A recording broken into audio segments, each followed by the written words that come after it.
প্রিয় শিক্ষার্থীবৃন্দ, template editing এর এই পর্যায়ে আমি আপনাদের দেখাবো যে কিভাবে আমরা আমাদের এই কারেন্ট টেমপ্লেটের আমরা বডি পার্টের যে ইমেজ সেগমেন্ট আছে সেই ইমেজ সেগমেন্টের ইমেজ আমরা চেঞ্জ করতে পারি।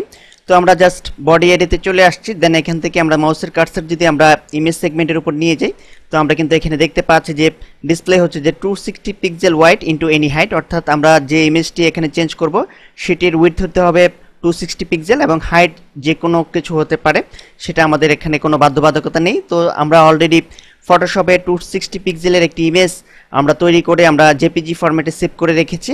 তো আপনারা পূর্বেই সেভ করে রাখবেন ইমেজ তৈরি করে, তাতে আপনাদের কাজ করতে সুবিধা হবে। তো আমরা এখান থেকে সাপোজ এডিট এই বাটনটিতে আমরা ক্লিক করছি,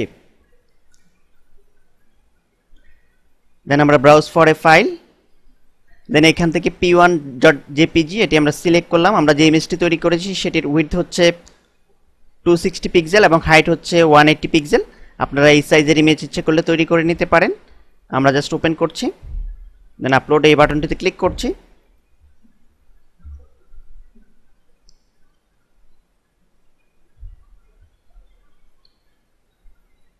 তো আমরা কিন্তু দেখতে পাচ্ছি যে অলরেডি ইমেজটি আপলোড হয়েছে এবং এখানে রিসাইজের অপশনও রয়েছে। আপনারা ইচ্ছা করলে এখান থেকে হাইট একটু কমিয়ে বাড়িয়ে সেটিকে ডিসপ্লে করাতে পারেন। অলরেডি আমরা প্রিভিউতে দেখতে পাচ্ছি আউটপুট।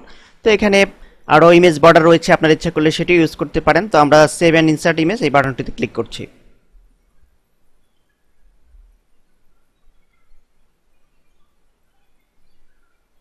তো আমরা কিন্তু দেখতে পাচ্ছি যে অলরেডি প্রিভিউতে আউটপুট, অর্থাৎ আমরা সাকসেসফুলভাবে আমরা এখান থেকে আমাদের ফার্স্ট সেগমেন্টের যে ইমেজটি আছে অর্থাৎ বডি এরিয়ার মধ্যে আমরা নিচের দিকে, তো সেই অংশের ইমেজটুকু আমরা চেঞ্জ করতে সক্ষম হলাম। তো এখন আমরা পরবর্তী যে ইমেজটি আছে সেটি আমরা চেঞ্জ করব। এখানেও 260 পিক্সেলের একটি ইমেজ আমাদের ইনসার্ট করতে হবে।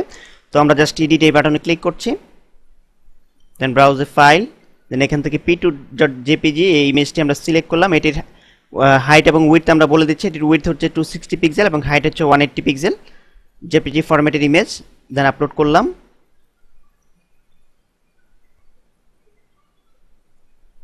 দেন সেভ এন্ড ইনসার্ট এই বাটনটিতে জাস্ট ক্লিক করব। আমরা একটু ওয়েট করলে আমরা প্রিভিউতে দেখতে পাবো যে আউটপুট অলরেডি দেখতে পাচ্ছি।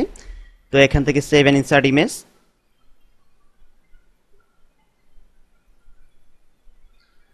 তো অলরেডি আমরা কিন্তু লাইভ আউটপুট দেখতে পাচ্ছি। খুব চমৎকারভাবে ইমেজ দুটি এখানে ডিসপ্লে হচ্ছে। তো পরবর্তী লেসনে আমি আপনাদের দেখাবো যে কিভাবে আমরা আমাদের এই কারেন্ট টেমপ্লেটের আমরা বডি এরিয়ার আমরা সেকেন্ড পার্ট এবং থার্ড পার্টের কন্টেন্ট এরিয়ার কন্টেন্ট আমরা এডিট করতে পারি।